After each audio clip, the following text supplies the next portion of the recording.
అరవింద్ గారు నాకు ఒక క్వశ్చన్ ఆన్సర్ కావాలి ప్లీజ్.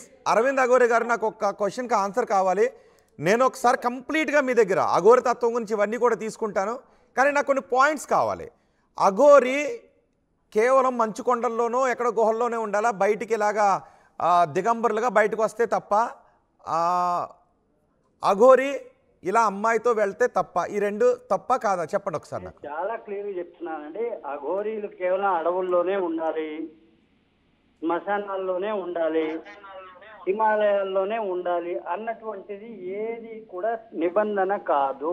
ఓకే, ఎక్కడైనా ఉండొచ్చు, ఎలాగైనా ఉండొచ్చు. కాకపోతే వాళ్ళ తాలూకు ఆలోచన విధానము వగైరా కూడా లోక కళ్యాణార్థము అనేటువంటి ఆ దిశలోనే నడుస్తుంది, కానీ ఇంకో రకమైన దిశలో ఉండదు. ఈ మధ్యలో వచ్చేటువంటి ప్రేమలు, పెళ్లిళ్ళు వగైరాలు అనంటే ఇవన్నీ నా దృష్టిలో ఆటలో అరటిపండు అంటాను నేను. పెళ్లి చేసుకోవచ్చా అఘోరాలు? ఇలాంటి ఒక శారీరక సంబంధాలు పెట్టుకోవచ్చా? ఎందుకు చేసుకోకూడదండి? గృహస్థ సాధు అంటారు వాళ్ళని, గృహస్థ సాధు. ఓకే, ఇక్కడ నేను చాలా క్లియర్ చెప్తానండి. మీకు కనుక ఎప్పుడన్నా టైం దొరికితే, నేను కాశీలోనే సెటిల్ అయినటువంటి వ్యక్తిని నేను. ఇప్పుడంటే కాశీలో లేదు కరెక్టే, కానీ ఒక అఘోరీగా కాశీలోనే సెటిల్ అయ్యాను. ఆ తర్వాత హరిద్వార్, ఆపై హిమాలయాల్లో నేను ఉండేది. ఎప్పుడు ఎక్కడ ఉంటాను ఏంటి అన్నది ఎవ్వరికీ అర్థం కూడా కాదు. అవును, ఇది వేరే విధంగా నేను చెప్పడం అని దయచేసి అనుకోకండి. ఓకే, మీకు గైడ్ లైన్స్ ఇస్తున్నాను, మీకు కావాలంటే చూసుకోండి. కాశీ నగర పట్టణంలో రవీంద్రపురి అని చెప్పి ఒకటి ఉంది. బాబా కినారాంజీ ఆశ్రమం అనేది ఒకటి ఉంది. ఆ బాబా కినారాంజీ అనే ఆయన 1601లో పుట్టి 1771 దాకా ఆయన జీవించి ఉన్నాడు. 170 సంవత్సరాలు. ఓకే, ఆయన జీవించి ఉన్నటువంటి ఆ తరుణంలో, ఆ సమయంలో ఆయన చేయని పూజలు పునస్కారాలు లేవు, చేయనటువంటి దాన్ని ఏమంటారు ప్రజా సంక్షేమ కార్యక్రమాలు లేవు. అనేకం చేశాడు. భక్తుల కోసమే జీవితాన్ని త్యాగం చేసినటువంటి గొప్పగా. ఓకే, ఆయన తలుపు గురువు బాబా శివదాస్ అంటారు ఆయన. ఆయన అఘోరీనే, గృహస్థ సాధు. ఓకే, బాబా కినారాంజీకి గురువు ఎవరైతే ఉన్నారో ఆయన గృహస్థ సాధు, అఘోరీనే. Okay, okay. అఘోరీల్లో భార్య పిల్లలు ఉండరు అన్నది లేదు, ఉండొచ్చు అంటారు. ఉంటారు, ఉన్నా కూడా తప్పు కాదు. Very good. ఓకే, అరవింద్ గారు, అరవింద్ అఘోరా గారు ఒక్క నిమిషం అండి, ఒక్క నిమిషం అంటే ఎక్కువ నేను మాట్లాడి కూడా దలుచుకోలే. ఒక్కటి కూల్గా చెప్పేసి కావాలంటే నిష్క్రమిస్తాను మీరు చెప్తే. ఓకే, ఇక్కడ నేను ఇంతవరకు ఎన్నో ఇంటర్వ్యూలు, కొన్ని వేల ఇంటర్వ్యూలు ఇచ్చాను. అందులో ఫస్ట్ సాక్షిలో ఇచ్చాను నేను. అందులో కూడా నేను చెప్పాను, అయ్యా నాకు భార్య ఉంది, పిల్లలు ఉన్నారు, మనవాళ్ళు ఉన్నారు, మనవరాళ్ళు ఉన్నారు, అందరూ ఉన్నారు అని కూడా నేను చెప్పినాను. మరి అఘోర అంటే బ్రహ్మచారిగానే ఉండాలని ఎక్కడ రూల్ ఉందండి? అవును, మీరు గృహస్థ అఘోరా కదా? ఎస్, అవునండి. సాక్షాత్తు నేనే స్వయంగా మీ కంటికి కనబడుతున్నాను. ఓకే, అరవింద్ గారు మీ ఏజ్ ఎంతో తెలుసుకోవచ్చా? అరవింద్ అఘోరా గారు 73 అండి. 73. ఇప్పటికీ రోజు సాధన చేస్తారా? ఇప్పటికీ రెగ్యులర్ గా సాధన చేస్తూ ఉంటాను. ప్రజా సంక్షేమ కార్యక్రమాల గురించి ఆలోచిస్తూ ఉంటాను. పనులు, దానికి సంబంధించిన పనులు చేస్తుంటాను. ఎంతమంది పిల్లలండి మీకు? నాకు 2 అండి, ఒక అబ్బాయి, ఒక అమ్మాయి. ఇద్దరికి కూడా పెళ్లిళ్ళు చేసేసాను. ఓకే, అమ్మాయి మూలంగానేమో 2 మనమరాళ్ళు. ఓకే, అబ్బాయి మూలంగానేమో ఒక మనమరాలు, ఒక మనమడు. ఓకే, మీకు వంశవృక్షం కూడా ఉంది, పిల్లలు, వారి పిల్లలు అందరూ కూడా ఉన్నారు. మీరు ఓకే, ఓకే, నేను మళ్ళీ వస్తాను మీకు అరవింద్ అఘోరా గారు. ఓకే, శివస్వామి గారు, శివరుద్రస్వామి గారు చెప్పండి. ఓకే, ఇప్పుడు మనం మాట్లాడింది అరవింద్ అఘోరాతో. ఆయన హిమాలయాల్లోకి వెళ్ళి గురువు దగ్గర దీక్ష తీసుకొని ఆయన గృహస్థు అఘోరగా ఉంటూ పిల్లల్ని కన్నారు, మనవలు కూడా ఉన్నారు. సో ఇంకొకటి, అంగాన్ని శివుడికి అర్పించటం అనేది పురాణ కాలం నుంచి, రావణాసురుడు తన తలను నరుకున్న దగ్గర నుంచి మరికొంతమంది రాక్షసులు కావచ్చు, మిగిలిన వాళ్ళు ఎవరైనా తపస్సులు చేసి నువ్వు నాకు కనపడకపోతే నేను తలను నరుక్కుంటాను అన్న ఆ శివభక్తుల గురించి కూడా చెప్పారు. మనకి శ్రీశైలంలో కూడా ఒకటి కనిపిస్తుంటుంటుంది, ఒక ఏరియా అని చెప్తుంటుంటారు. అక్కడ శివుడిని చూసిన కళ్ళు ఇంకే వేటిని చూడకూడదని కళ్ళు దానం చేసేసేవారు అనేటటువంటి ఒక పురాణం కూడా చెప్తుంటుంటారు. సో ఇక్కడ అఘోరా కూడా తను ఇదిగో నా జెండర్ ఇది అని చెప్పుకునే ఒక ఐడెంటిటీని శివుడికి దానం చేసేసాడు. తర్వాత మామూలుగా తనకు నచ్చినట్టుగా తన సాధన చేసుకుంటూ బతుకుతున్నాడు. సో దీన్ని మనం తప్పు ఎలాగంటామని అంటున్నారు. మీకు అంటే మీరు అడిగిన ప్రశ్నలో ఇప్పుడు మీకైతే అరవింద్ అఘోరా గారు ఏదైతే మీకు చెప్పారో ఇప్పుడు ఆ ప్రశ్న మీకు అంతకు ముందు కూడా మీరు వేసారు, నన్ను మళ్ళీ అదే రిపీట్ చేస్తున్నారు. అంటే అక్కడ ఆన్సర్ రాలేదు, అంటే కరెక్ట్ ఆన్సర్ రాలేదు అక్కడ, అందుకే నేను అక్కడ ఆగాల్సి వచ్చింది. ఎందుకు రాలేదు కరెక్ట్ ఆన్సర్? నేను అడిగింది మీకు అర్థమైందా? అంగాన్ని ఇచ్చుకున్న వాడికి బ్రీస్ట్తో పని ఏంది అని అడిగాను మీకు, దాని సమాధానం అడగండి కదా మీరు.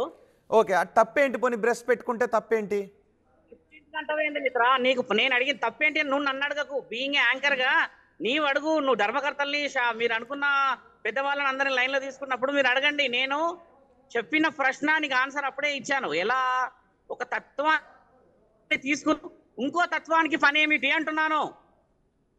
ఆ ప్రశ్నకి జవాబు మీరు కూడా. స్త్రీతత్వంలో బ్రెస్ట్ అనేది ఉంటుంది కదా, అఘోరి చెప్పే మాట. స్త్రీతత్వంలో బ్రెస్ట్ ఉంటుంది కదా స్వామి, కదా? అలా స్త్రీతత్వంలో బ్రెస్ట్ ఉన్న వాళ్ళది మీరు అన్నట్టుగా పురాణాలు మీరు అన్నట్టుగా అందులో మీరు అన్నది నేను చూసాను.